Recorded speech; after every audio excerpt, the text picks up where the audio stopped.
नमस्कार, मैं हूं अनुज गौतम और आप हैं सागर टीवी न्यूज के साथ। मध्य प्रदेश में लगातार कोरोना का कहर बढ़ता जा रहा है और मध्य प्रदेश में जो स्वास्थ्य विभाग है ज्यादातर ऑफिसर्स के लिए कोरोना की चपेट में आ गए हैं। ऐसे में सवाल ये उठता है कि जब स्वास्थ्य विभाग के अधिकारी कर्मचारी ही इसके चपेट में है तो मध्य प्रदेश की जनता का क्या हाल हो रहा होगा। इस सब पर चर्चा करने के लिए हमारे सहयोगी शहबाज खान हमारे साथ हैं। जी शहबाज जी, बताइए क्या स्थिति है मध्य प्रदेश में कोरोना को लेकर। देखिए अनुज, स्थिति की अगर हम बात करें तो स्थिति फ़िलहाल ठीक नहीं है। ठीक इसलिए नहीं है क्योंकि जो स्वास्थ्य विभाग है, भोपाल की हम बात कर रहे हैं, मध्य प्रदेश में स्थिति कोरोना के इसको लेकर हम बात कर रहे हैं, तो स्थिति ठीक इसलिए नहीं है क्योंकि जो स्वास्थ्य विभाग है उस पर एक बड़ी जिम्मेदारी है कोरोना संकट से निपटने की।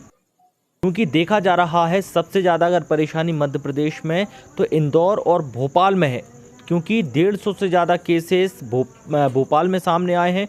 वहीं 500 से 600 केस से ज़्यादा इंदौर में सामने आए हैं, मतलब जो लोग संक्रमित हैं।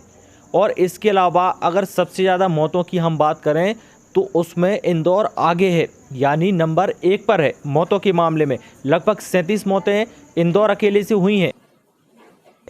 इसके अलावा उज्जैन है और भोपाल है, यहाँ पर स्थिति खराब है। तो हम बात कर लें जो स्वास्थ्य विभाग की मुख्य सचिव हैं पल्लवी जैन गोविल, तो उनको खुद कोरोना संक्रमण की वो शिकार हुई हैं। फिलहाल उनका इलाज किया जा रहा है। वहीं ऐसा भी आरोप है कि उनके पल्लवी जैन को लेकर कुछ खबर आ रही थी कि उनके जो बेटे हैं वो कहीं से आए थे, जानकारी छुपाई गई थी। क्या है पूरी बात?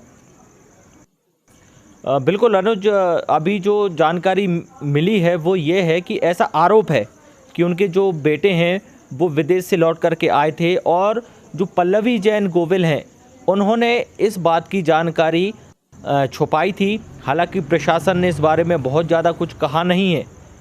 तो ऐसे में बात ये निकल कर सामने आई कि उस वजह से पल्लवी जैन कोरोना का शिकार हुई हैं। और एक लापरवाही वाली बात ये भी है कि इस दौरान एक तो उन्होंने किसी को बताया नहीं और वो काम करती रही। लगातार उन्होंने मीटिंग्स भी ली हैं, कई लोगों के संपर्क में वो आई हैं, क्योंकि अभी स्वास्थ्य विभाग का जो अमला है वो लगातार इलाज में और लोगों की देखभाल में और जो तमाम जो ज़रूरी चीज़ें हैं उसमें लगा हुआ है।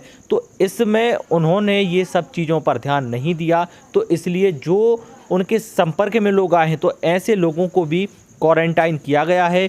इसके अलावा कई लोग ऐसे और भी हैं, आईएएस अफसर हैं, दूसरे स्वास्थ्य विभाग के ऐसे लोग हैं जिनको कि कोरोना संक्रमण हुआ है, पॉजिटिव वो पाए गए हैं।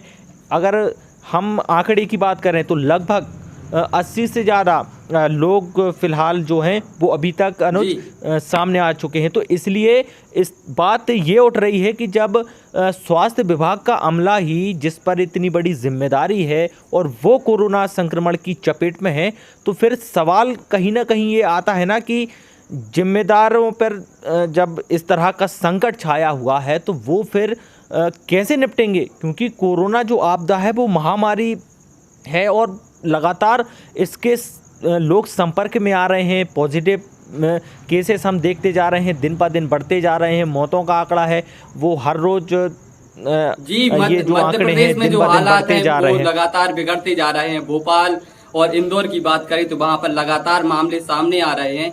लेकिन एक इसको लेकर कुछ और जो सरकार को लेकर है, इसको लेकर भी अब सवाल उठाए जा रहे हैं कि जो यहाँ प्रदेश के मुख्यमंत्री हैं वन मैन शो के रूप में काम कर रहे हैं, तो कुछ मंत्री मंडल के गठन को लेकर कुछ चर्चाएं सामने आई हैं। क्या जानकारी है इसको लेकर? क्या बिल्कुल, देखिए अनुज, अभी कोरोना जो है लगातार वो मध्य प्रदेश में इसकी दस्तक बढ़ी है और ऐसे संकट की घड़ी में हम बात करें तो 23 तारीख को शिवराज सिंह चौहान ने मुख्यमंत्री पद की शपथ ली थी।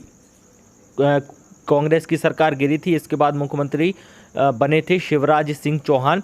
तो उसके बाद से देखिए अकेले वो लड़ रहे हैं, कोरोना से लड़ रहे हैं। मतलब ये है कि वो वन मैन आर्मी, जैसा कि आपने ये बात कही, मुख्यमंत्री अकेला है, ना तो स्वास्थ्य मंत्री है ना ही गृह मंत्री है। तो ऐसे में खुद मुख्यमंत्री शिवराज सिंह चौहान अकेले सामने आ रहे हैं। तो अब चर्चा ये निकल कर सामने आ रही है कि केंद्र से हरी झंडी मिलना बाकी है। 6 से 10 नामों पर विचार किया जा सकता है और इसमें जो सिंधिया समर्थक हैं, यानी जो बागी कांग्रेस के विधायक थे जो भाजपा में शामिल हो गए हैं, यानी 2 पूर्व मंत्री जिनके नाम है सिंधिया खेमे से, उनको भी ये जो 6 से 10 लोगों के नाम हैं उनको मौका इसमें मिल सकता है। एक तो तुलसी सिलावट हैं और दूसरे हैं गोविंद सिंह राजपूत। वहीं इसके अलावा अगर हम जो वरिष्ठ नेताओं की बात करें जो भारतीय जनता पार्टी के हैं, तो उनमें कुछ नाम जो निकल कर सामने आ रहे हैं उसमें गोपाल भार्गव है, क्योंकि वो सीनियर नेता है, नेता प्रतिपक्ष भी वो रहे हैं। भूपेंद्र सिंह का नाम निकल कर सामने आ रहा है। मीना सिंह है, उनका नाम भी बताया जा रहा है। इसके अलावा जो नरोत्तम मिश्रा हैं, वरिष्ठ भाजपा के वो विधायक हैं, पूर्व मंत्री भी रहे हैं, और इनकी जो भूमिका है वो बहुत अहम रही थी सरकार बनाने में। जो शिवराज सिंह मुख्यमंत्री हैं, तो इसमें एक बड़ी भूमिका इन लोगों की रही थी। तो अब फिलहाल अभी ये तय नहीं है कि ऐसा कब तक होगा, कब तक मंत्रिमंडल का गठन होगा। छोटे तौर पर अभी फिलहाल किया जाना है, तो अभी ये हम कह नहीं सकते हैं कि ये कब होगा, लेकिन ये ज़रूर है जो बात निकल कर सामने आ रही है कि बहुत जल्द ऐसा लोगों को देखने को मिल सकता है। इतने मंत्री फिलहाल में बनाए जा सकते हैं, क्योंकि कहीं ना कहीं कोरोना से निपटना है, उससे लड़ाई लड़ना है। ऐसे में स्वास्थ्य मंत्री भी नहीं है, गृह मंत्री भी नहीं है, या जो दूसरे और विभाग हैं जैसे कृषि की हम बात कर लें, या अन्य जैसे वित्त विभाग है, क्योंकि कहीं ना कहीं इकोनॉमी भी दांव पर लगी हुई है। अनुज जी जी बिल्कुल।